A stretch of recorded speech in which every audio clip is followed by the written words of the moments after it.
Day trading is hard because not every day there's a good trending waiting for you. Sometimes you have to sit there for hours without a good trending start. What should you do then? You have to assume the market must move for that day. That is because when you take a look at the historical daily chart, what is the percentage the market doesn't move at all? There is a percentage, but the percentage is low. That's why you have to assume the market will move for that day and then wait for that moment and pull your trigger. Let me show you two examples. Here you can clearly see that the market is consolidating. It's not going anywhere.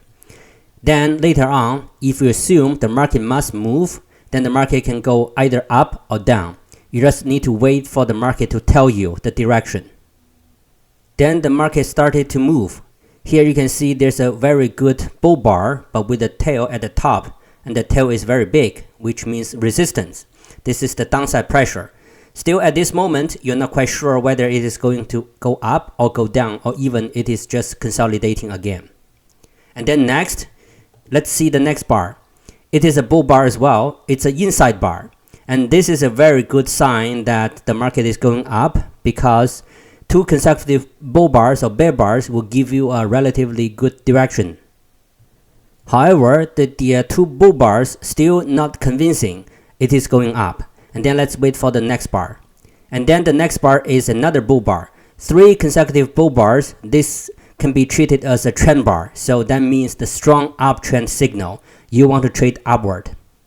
So based on this theory, the market must move. Then you know that the market will tell you whether it is going to move, and it is moving up or down by reading the charts and also the price action of the candlesticks.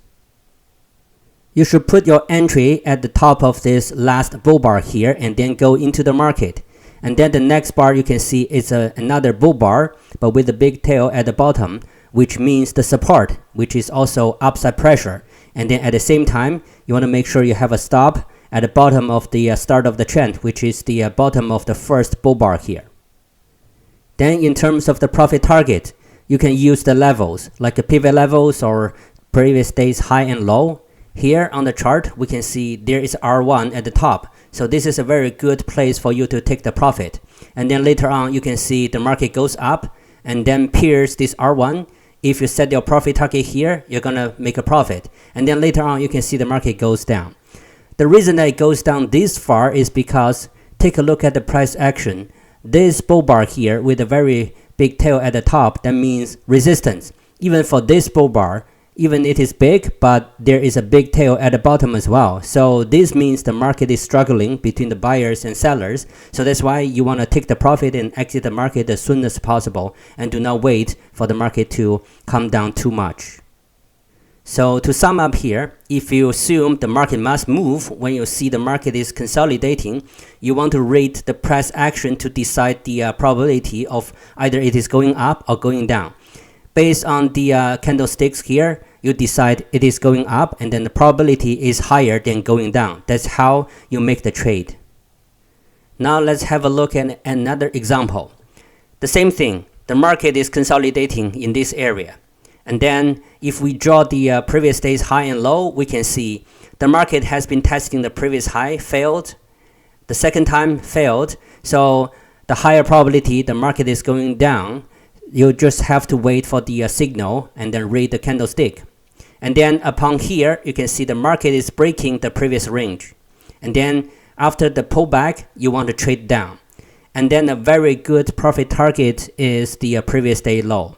So you can see that it goes down here and then just test the previous day low and then move up. This market must move theory applies to the situations that during the day the market doesn't move anywhere for a few hours and you have to sit tight and then wait for the price action and the candlestick to tell you the direction. And then you have to make sure that you have a profit target reasonable there, like a previous day high low or even the pivot levels, to take the profit as soon as possible, because most of the time when the market moves, it's already at the later part of the trading day. So you want to take the profit as soon as possible.